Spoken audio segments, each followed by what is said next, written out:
Hello Internet, Broken here, and this video is all about character customization in the game SCUM. I'm just going to jump straight into the video, but you should totally subscribe right now. So the visuals. You can choose between several avatar types of different constitutions, genders, and races. No matter what gender, race, or tattoos you put on your character, it doesn't influence the performance. That's what your attributes are for. When you first spawn in, every single prisoner is dressed the same way. That good old familiar orange jumpsuit. But the clothes in the game are not there just to make you look pretty. For instance, a camouflage jacket or trousers can reduce your visibility, and the clothes also offer you protection against the elements, which will stop you guy from getting ill. And if you're going somewhere cold, make sure you wrap up and keep warm. The other way to influence your character's appearance is with the attributes. But they don't just affect visuals, they also affect how your prisoner will perform and react in the world. There are 4 main attributes: strength, constitution, dexterity, and intelligence. When creating your character, you have a number of points you can put into these attributes. You have a fixed number of points to distribute between the attributes, but you can put between 1 and 5 points in them. 1 is the lowest, 5 is the highest. And if you want that rip look, put 5 points in strength. Whilst you're playing SCUM, these attributes can be raised or lowered for a limited time or even permanently if you get wounded, fall ill, or get drugged. It's much more demanding to change the attributes in the longer run, and this will only happen if you manage to survive long enough for your body to evolve to the next level. So I'm going to break each attribute down so you have an understanding of what each one does, and give you a better understanding of what sort of build you're going to be making.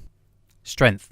This defines how much weight you can carry without being slowed down if your load capacity is exceeded. By this I mean carrying too much stuff will make you go slowly. It also determines how fast you're able to move a heavy object. If the object is too heavy for you to move, then you'll not be able to perform the action without the help of other convicts. Strength also defines how much damage you will inflict during melee combat, but more strength equals bigger muscles, which means more calories that you burn on a daily basis, so make sure to eat loads. Then we have constitution. This is everything to do with physical endurance and stamina. Your base constitution defines how many hit points you will initially have. By having a better constitution, you will spawn with more health. It also determines how well your body will handle stress, pain, poisons, the weather, shock, and physical damage. Having a better constitution makes it less likely for you to get hurt. Constitution also defines endurance and how fast you'll get tired. The more points in this attribute means you're going to be able to outperform the other convicts, and you'll also be able to restore your energy faster. A higher constitution also means that calories are spent more effectively, so combining this with a high strength build is going to be your best bet.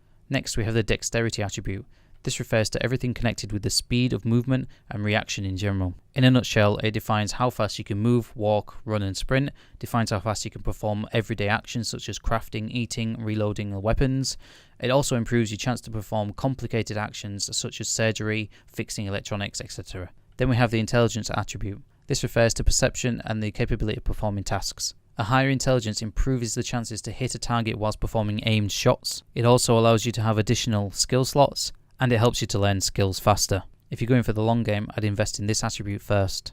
So how do we combine them then? Well, if we put 5 in strength, 5 in constitution, 1 in dexterity, and 1 intelligence, this means you're going to be like a tank sort of build. You're going to be strong, but not very bright. But when it comes to brawling, you'll be hard to beat, and your sheer muscle mass is going to make you like a mule. I mean, if we were to put 2 in strength, 2 in constitution, 4 in dexterity, and 4 in intelligence, that's not really a build that relies on muscle to get you out of trouble, but put a weapon in your hands and you've got a good chance to inflict fatal damage with knives or something else. And if you really want to be an endurance runner, you put 1 in strength, 5 in constitution, 4 in dexterity, and 2 in intelligence. Then you'll just be able to keep running and running and running. I'm really keen to see what builds you guys have come up with, so write them in the comments and we'll have a little discussion about them.